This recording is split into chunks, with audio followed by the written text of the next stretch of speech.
Hoy vamos a contar la historia del plástico. Y es una historia curiosa, porque va de cómo un material que nació casi como un salvador acabó convirtiéndose en uno de nuestros mayores quebraderos de cabeza. Vamos a empezar por aquí, porque esta historia tiene un giro de guión desde el minuto uno. Solemos pensar en el plástico como el malo de la película medioambiental, ¿verdad? Pues, paradójicamente, su origen tiene que ver con todo lo contrario, con un intento de conservación. Fíjate, la situación en el siglo XIX era tremenda. La demanda de marfil para cosas como las bolas de billar estaba aniquilando a los elefantes. La cosa se puso tan seria que hasta se ofreció un premio de $10.000 de la época, que era un dineral, a quien encontrara una alternativa. O sea que la presión por innovar no era solo económica, era ecológica. Y entonces apareció el celuloide. Este fue el primer plástico que se pudo fabricar a gran escala de forma rentable. Y fue una revolución. No solo salvó a los elefantes del mundo del billar, sino que también reemplazó al carey, por ejemplo, en los peines. Así que sí, el primer plástico fue, en cierto modo, el héroe de la historia. Pero claro, el celuloide fue solo la chispa que encendió la mecha. A partir de ese momento, la innovación se disparó y entramos de lleno en una auténtica revolución de los materiales. Y aquí llega la baquelita. Ojo, porque esto sí que fue un antes y un después. A diferencia del celuloide, que venía de la celulosa de las plantas, la baquelita fue el primer plástico 100% sintético, creado de cero en un laboratorio. Sus propiedades eran alucinantes para la época. Aguantaba el calor, no conducía la electricidad y podías darle la forma que quisieras. De repente, todo era posible. Y la cosa se aceleró de una manera increíble. En muy pocas décadas pasamos de tener un sustituto para el marfil a toda una familia de materiales nuevos. En 1933, por ejemplo, nace el polietileno, que hoy en día está literalmente en todas partes. Y solo 2 años después, en el 35, el nylon, que cambió para siempre la industria de la ropa. La era del plástico había llegado para quedarse. Y después de la Segunda Guerra Mundial, ahí el plástico se coronó como el material del futuro. Era barato, aguantaba carros y carretas y valía para casi todo. Imagínate, revolucionó la medicina con jeringuillas y material de un solo uso, mejoró la conservación de alimentos e hizo algo muy importante. Se le llamó un material democrático, porque puso un montón de productos que antes eran de lujo al alcance de la clase media. Claro, todo esto sonaba de maravilla, pero esta historia de éxito tenía una cara B, un lado oscuro que tardamos décadas en querer ver.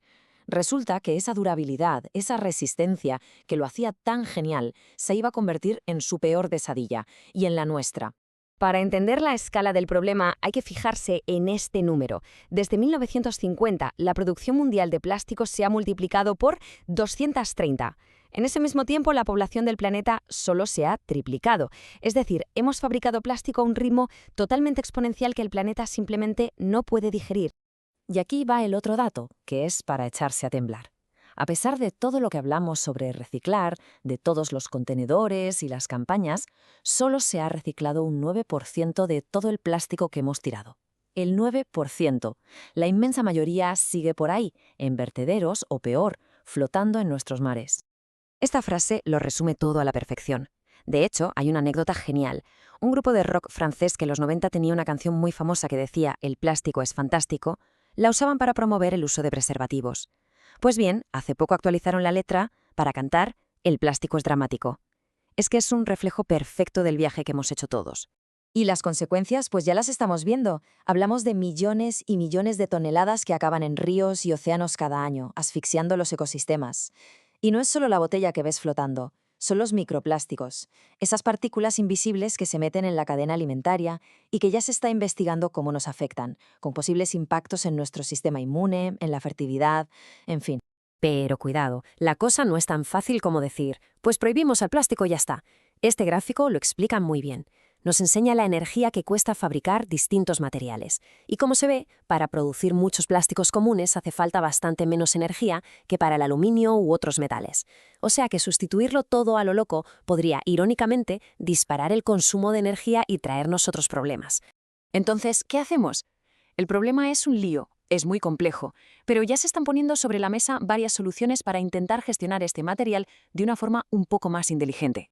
A ver, lo primero es entender que reciclar no es una sola cosa, hay varios niveles. El reciclaje primario sería el ideal, convertir una botella en otra botella igual. El secundario, que es el más habitual, es coger esa botella y convertirla en algo de menos calidad, como fibra para un forro polar. Luego está el terciario, que es como un reseteo químico para volver a los ingredientes originales. Y el cuaternario, que básicamente es quemar el plástico para sacar energía.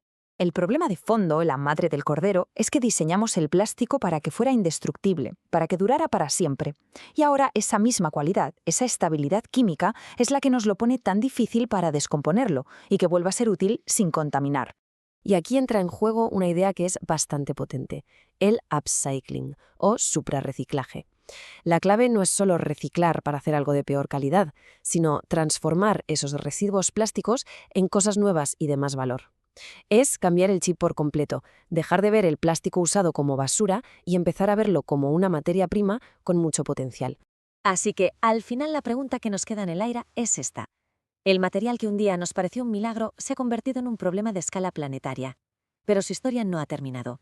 La cuestión ahora es si seremos capaces de dejar atrás una era de usar y tirar y empezar una nueva en la que gestionemos este material tan increíble con la inteligencia y la responsabilidad que desde luego nos exige.